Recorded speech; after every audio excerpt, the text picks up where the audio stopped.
हाय, आपके साथ मैं हूं Surbhi Sharma. India TV YouTube channel subscribe करिए, बेल आइकन दबाएं।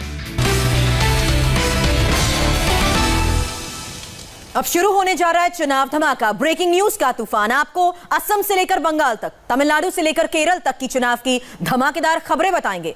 कोयला घोटाले में आज कौन सी बड़ी खबर आई जो ममता बनर्जी और उनके भतीजे को मुश्किल में डाल सकती है। टेप कांड में आज सीबीआई ने क्या नया एक्शन लिया, आपको बताऊंगी। लाल सलाम वाले गढ़ में क्यों गूंजा है जय श्री राम, ये हम आपको बताएंगे। लेकिन सबसे पहले ये समझ लीजिए कि बंगाल की लड़ाई अब कोलकाता तक कैसे पहुंच चुकी है। चुनाव धमाका में इस वक्त की सबसे बड़ी खबर बंगाल से है, जहां आज टॉलीगंज में जबरदस्त चुनावी जंग देखने को मिल रही है। कोलकाता के टॉलीगंज में आज एक तरफ बीजेपी के राष्ट्रीय अध्यक्ष जेपी नड्डा का रोड शो हो रहा है, तो वहीं दूसरी तरफ जया बच्चन का रोड शो होगा।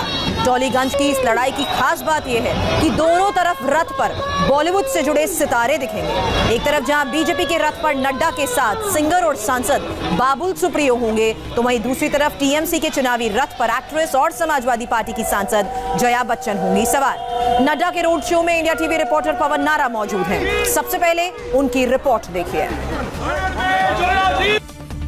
ये बांग्ला फिल्म इंडस्ट्री के सबसे बड़े सितारे उत्तम कुमार की प्रतिमा है और इस वक्त हम टॉलीगंज में मौजूद हैं। पश्चिम बंगाल का चुनाव टॉलीगंज पहुंच चुका है, या कहें कि कोलकाता पहुंच चुका है, जहां बीजेपी के राष्ट्रीय अध्यक्ष जेपी नड्डा कुछ देर बाद रोड शो करने वाले हैं। अपने सांसद से विधायक का चुनाव लड़ रहे बाबुल सुप्रियो के समर्थन में।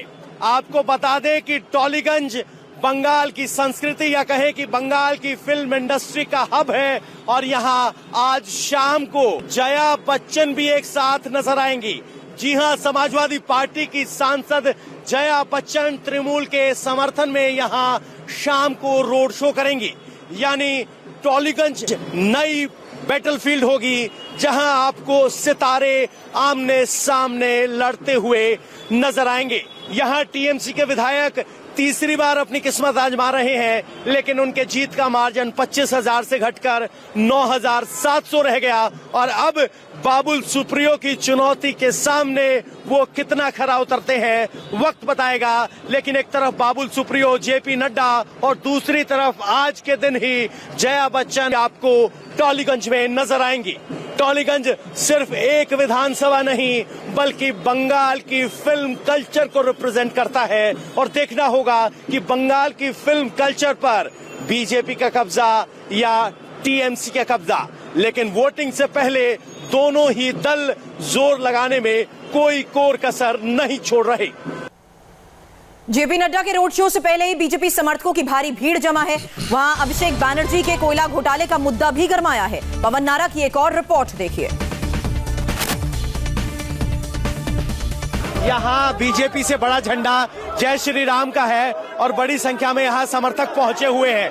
लेकिन अभी इस दौर के चुनाव से पहले ऑडियो टेप्स आए हैं, जिसमें ये आरोप लग रहा है कि अभिषेक बनर्जी के पास 30 से 40 करोड़ हर महीने पहुंचते थे। अब जरा लोगों से पूछ लेते हैं कि क्या इसका भी कोई असर रहने वाला है। इस मुद्दे पर अब की बार आप वोट दे रहे हैं?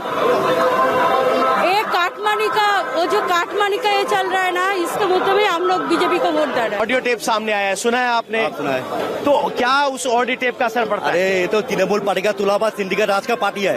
ये तो दो एक तो वीडियो है, बहुत सारी वीडियो है। तृणमूल का खत्म करने वाला एक ही आदमी है जो तृणमूल खत्म कर रहा है। इसलिए बीजेपी को जो मिल रहा है, बीजेपी अब नया सरकार बनाएगा 2021 में। क्या बच्चा क्या बड़ा सब यहाँ पहुंचे हुए हैं। जेपी नड्डा का रोड शो शुरू होने वाला है, लेकिन दिलचस्प बात यह है कि बीजेपी के कार्यकर्ता अभिषेक बनर्जी के टेप्स पर खूब चर्चा कर रहे हैं। कैमरामैन जहान शर्मा के साथ पवन नारा, इंडिया टीवी, टॉलीगंज। टॉलीगंज में नड्डा के रोड शो की रिपोर्ट आपने देखी है। जहां जया बच्चन का रोड शो होने वाला है, वहां हमारे रिपोर्टर मनीष भट्टाचार्य मौजूद हैं। जया के रोड शो से पहले हमारे संवाददाता मनीष भट्टाचार्य ने एक ग्राउंड रिपोर्ट भेजी है, देखिए। पश्चिम बंगाल का चुनावी संग्राम तमाम गांवों और शहरों से होते हुए पहुंच चुका है सिटी ऑफ जॉय कोलकाता में, जहां पर चुनावी प्रचार की कमान फिल्मी सितारों ने थाम ली है। टॉलीगंज में आज टीएमसी कैंडिडेट की तरफ से जया बच्चन रोड शो करेंगी, वहीं बीजेपी के कैंडिडेट बाबुल सुप्रियो की तरफ से जेपी नड्डा रोड शो करेंगे, लेकिन टॉलीगंज में सबकी नजरें इसलिए भी हैं क्योंकि पूरा टॉलीवुड एक जगह टॉलीगंज में ही रहता है और आज जब जया भादुड़ी वहां पर रोड शो करेंगी तो तमाम टॉलीवुड के लोग, कलाकार उनको देखने के लिए मौजूद होंगे। दरअसल टीएमसी ने यह पूरी कोशिश की है कि टॉलीवुड को अगर लुभाना है, यानी जो कलाकार वहां पर रहते हैं उनको अपनी तरफ आकर्षित करना है, तो बंगाल से जिसका जुड़ाव है उसको ही रोड शो में उतारा जाए। और जया बच्चन का पुराना नाता बंगाल से है, कोलकाता से है, इसीलिए टीएमसी इस चीज को समझकर सियासी समीकरण साधने में लगी हुई है। यानी साफ है कि टॉलीगंज में आज का रोड शो बेहद अहम है, जिसमें जया बच्चन के साथ बाबुल सुप्रियो और जेपी नड्डा यानी अलग अलग दोनों लोग रोड शो करेंगे और इस रोड शो पर भारी भीड़ उमड़ेगी। हिंदी भाषी लोग यहाँ पर ज़्यादा हैं और टॉलीवुड का पूरा जो कुनबा है वो इस रोड शो में अलग अलग कलाकारों को देखने के लिए मौजूद होगा। विधानसभा चुनाव में बीजेपी ने कई नए कैंडिडेट्स को भी मैदान में उतारा है और इस पर आज ममता बनर्जी ने भी तंज कसा है। ममता ने कहा कि बाबुल सुप्रियो और लोकेट चैटर्जी ने पहले सांसद का चुनाव जीता और अब वो विधायक बनने के लिए बेकरार है। এমপি ইলেকশন দাঁড়িয়েছে, এমপি ইলেকশনে জিতেছে, এবার আবার এমএলএতে দাঁড়িয়েছে, কি করবে আমি জানি না। এরপরে আবার কাউন্সিলরে দাঁড়াবে, তারপরে গ্রাম পঞ্চায়েতে দাঁড়াবে, তারপরে স্কুল বোর্ডে দাঁড়াবে, তারপরে খেলার মাঠে দাঁড়াবে, কোনখানে দাঁড়াবে এদের জিজ্ঞেস করতে বলুন। আমি তো ওদের কীর্তিকলাপ সব জানি। আমাদের দলকে সারদা নারদা বলে, আর সারদা নারদার সবচেয়ে কোলের বাচ্চা হচ্ছে এরা। যে বাবুল সুপ্রিয় একদিন বলেছিল সারদা হচ্ছে রোজ ভ্যালির প্রথম রোজ, আর লকেট আমি নতুন করে কি বলবো, ও তো সারদাদের গলার লকেট হয়ে গিয়ে আমি সব সরি রোজ ভ্যালি সব জানি। এদের বিরুদ্ধে একটা কেস হয় না। ममता के हमले का जवाब बाबुल सुप्रियो ने दिया। उन्होंने कहा कि ममता चाहे जो आरोप लगाए उनका खेला खत्म हो चुका है। वो बौखलाहट में अनाप शनाप बयान दे रही हैं। बंगाल हम जरूर जीत रहे हैं, जैसे अमित शाह जी ने कहा है अगले बार 200 पार वही होने वाली है और 19 में हमने हाफ किया है, 21 में साफ हो जाएगा। और दीदी की बौखलाहट अगर आप 3 दिन में देखेंगे, जिस तरीके से अनाप शनाप बोल रही है, इलेक्शन कमीशन को गाली दे रही है, कभी एकदम घटिया शब्द में प्रधानमंत्री जी, अमित शाह जी की, नड्डा जी किसी को नहीं छोड़ रहे हैं, तो उनकी बौखलाहट से यही एकदम साबित हो जाती है कि बंगाल उनके हाथ से गई है और उनकी असलियत समझने में लोगों ने 10 साल में जो है एकदम भरपूर उसको समझ गई है। उनकी नीयत क्या है, उनकी नीति क्या है, किस तरीके से उन्होंने अपने भाईपों के पॉकेट्स भर्ती किया है लोगों के पैसे से, कैसे उन्होंने माफिया राज चलाया, कैसे कोयले, बाली, गाय तस्करी सब चीज़ को लेके क्या क्या किया है, वो कल भी शुभेंदु अधिकारी ने ये बात बताई है, आपने सुना है। तो बस आप देखते जाइए, 2 तारीख को यहाँ पे बीजेपी जश्न मनाएगी। दरअसल भारतीय जनता पार्टी ने अपने आत्मविश्वास का प्रदर्शन किया है जब अपने सांसदों को विधायक के चुनाव में उतारा। ये अपने आप में एक बहुत सोची समझी रणनीति है, क्योंकि दांव पर अगर आप सब कुछ लगाते हैं तो जीतने की भी आपकी उम्मीदें बढ़ जाती हैं। टॉलीगंज की लड़ाई आपने देखी है। आज एक और रोड शो डायमंड हार्बर में होने वाला है और ये रोड शो है ममता के भतीजे अभिषेक बनर्जी का। कोल स्कैम केस में ऑडियो बम फूटने के बाद आज पहली बार टीएमसी सांसद अभिषेक बनर्जी भी रोड शो करने वाले हैं और उनके रोड शो से पहले हमारे संवाददाता अमित पालित वहां मौजूद हैं। उनकी एक रिपोर्ट देखिए। अभिषेक बनर्जी के करीबी लोगों के टेप के रिलीज होने के बाद पहली बार अभिषेक बनर्जी अब चुनावी मैदान में उतर रहे हैं और आज उनके कई सारे रोड शोज भी हैं, साथ ही साथ सभाएं भी उनको करनी है। सबसे प्रमुख बात यह है कि 1 तारीख को यानी कि कल तीसरे चरण के लिए वोटिंग होनी है और तीसरे चरण में जो वोटिंग हो रही है उसमें अभिषेक बनर्जी का इलाका पड़ता है डायमंड हार्बर का, जिसकी 7 विधानसभा की सीटें आती हैं। ऐसे में देखना होगा कि अभिषेक बनर्जी जब आज रोड शो करेंगे तो किस तरह से मैसेज अपने वोटर्स तक पहुंचाएंगे, क्योंकि जो टेप्स है वो वायरल हो चुके हैं और जिस तरह से बीजेपी ने इसको लेकर अभिषेक बनर्जी, टीएमसी और ममता बनर्जी पर अटैक किया है, उसके बाद देखना होगा कि आखिरकार अपने सभाओं में और रोड शो में अभिषेक बनर्जी क्या कहते हैं। अभिषेक बनर्जी अब से कुछ ही देर बाद महेशतला में एक रोड शो करेंगे और इस रोड शो की लंबाई हम कहते हैं कि करीब 2.5 किलोमीटर है, जिसमें वो बोद्दिर बांध से चौंदर नगर तक जाएंगे। महेशतला जो विधानसभा का क्षेत्र पड़ता है वो डायमंड हार्बर लोकसभा में पड़ता है और आपको बता दें कि कल जिस तरह से डायमंड हार्बर में चुनाव होने जा रहे हैं, ठीक उसके एक पड़ोसी कॉन्स्टिट्यूएंसी में जब अभिषेक बनर्जी होंगे तो मैसेज उनका रहेगा, भले ही महेशतला के लिए होगा लेकिन मैसेज होगा पूरे डायमंड हार्बर के उन इलाकों में जहां पर कल मतदान होना है।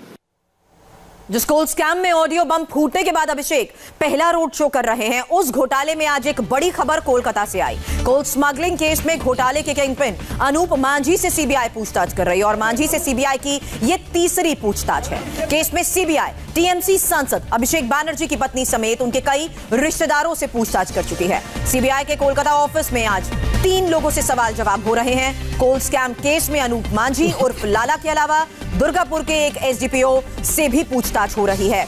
बीएसएफ के रिटायर्ड डीआईजी अजमल सिंह कठैत से भी सीबीआई सवाल जवाब कर रही है। कठैत से कैटल स्मगलिंग केस में पूछताछ हो रही है।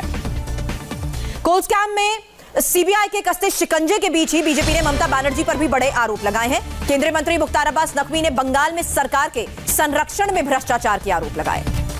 उनकी स्थिति है चोरी और सीनाजोरी। अब उनके यहाँ करप्शन हो रहा हो, करप्शन वो भी जो है वो सरकार के संरक्षण में हो रहा हो, परिवार के संरक्षण में हो रहा हो, उसमें परिवार के लोग शामिल हों, तो आप उसमें जो है वो ठीकरा दूसरों पर फोड़ेंगे। अरे भैया, जो करप्शन आपने किया है, जो जैसी करनी वैसी भरनी। भारतीय जनता पार्टी के लिए ये बिल्ली के भाग से छीका फूटने के बराबर ही है कि कोयला स्कैम का ये पूरा का पूरा मामला ठीक उस वक्त सामने बड़े पैमाने पर लाया जा रहा है जब बंगाल में चुनाव है। हालांकि ये मामला पुराना है, 2 साल पुराना। जांच चल रही थी, लेकिन अब जांच में तेजी आ गई है और सीबीआई की तरफ से ये गति भारतीय जनता पार्टी के लिए खुदा की नियामत से कम नहीं है। बंगाल के सियासी रण में एक तरफ जुबानी तीर चल रहे हैं तो दूसरी तरफ सियासी हिंसा में खून बहने का सिलसिला भी रुक नहीं रहा। बंगाल में सियासी हिंसा की लेटेस्ट न्यूज साउथ 24 परगना से है, जहां मशहूर बांग्ला एक्ट्रेस और बेहाला ईस्ट से बीजेपी उम्मीदवार पायल सरकार के काफिले पर अटैक हुआ है। हमले का वीडियो भी सामने आ गया है। बीजेपी का दावा है कि पायल सरकार पर पुलिस थाने के बाहर हमला किया गया। पायल ने हमले का आरोप टीएमसी पर लगाया है। इसमें बीजेपी के कई वर्कर भी बुरी तरह से घायल हो गए हैं।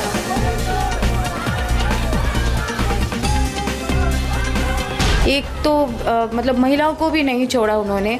एक हमारे वर्कर है, उनका मुंह फट गया वहाँ पे and he was heavily bleeding. और जब मैं पुलिस स्टेशन के अंदर गई, वहाँ की जो लोकल काउंसिलर है वो भी अंदर ही आ गई and she was shouting and she was abusing me.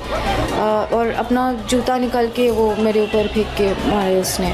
So and entire thing happened in their presence. The police people were present there. उनके सामने ये हुआ है पुलिस स्टेशन के अंदर। कोलकाता से संवाददाता अमित पालत उस वक्त हमारे साथ जुड़ चुके हैं। अमित, इस वक्त क्या है हालात? देखिए, आपको बता दें सुरभि, जो आप तस्वीरें देख रहे हैं ये कल हुआ था जब पायल सरकार अपने कार्यकर्ताओं के साथ अपने इलाके में, यानी कि बेहाला ईस्ट जो सीट पड़ता है वहां पर वो चुनाव प्रचार के लिए निकली थी। वहां से रत्ना चैटर्जी टीएमसी की उम्मीदवार हैं और यहां पर जब वो चल रही थी, और खास तौर पे एक वहां पर इलाका पड़ता है जहां पर बताया जाता है कि लोगों को कई वक्त से वहां पर वोट देने को नहीं मिलता, क्योंकि उस इलाके में टीएमसी का दबदबा है। कुछ लोग हैं जो दूसरा मत रखते हैं तो उनको धमका के रखा जाता है, यहाँ तक कि उनके वोटर आई कार्ड तक छीन लिया जाता है। पायल सरकार ने हमें सारी जानकारी दी है।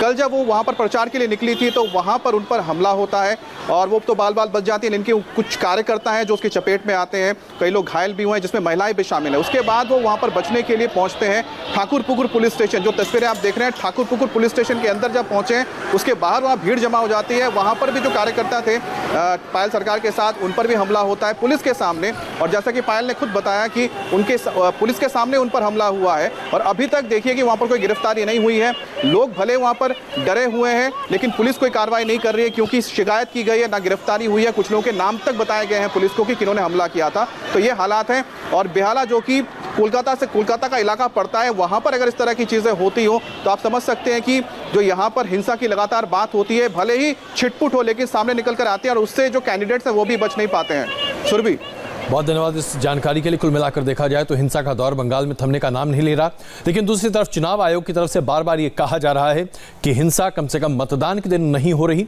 और इसके साथ साथ जो प्रशासन है वो लगातार मुस्तैद है। बीच में कहीं सच तो है ही। चुनाव धमाका में रुकेंगे एक ब्रेक के लिए, दिखाएंगे लेफ्ट के गढ़ में कहां गूंजा जय श्री राम।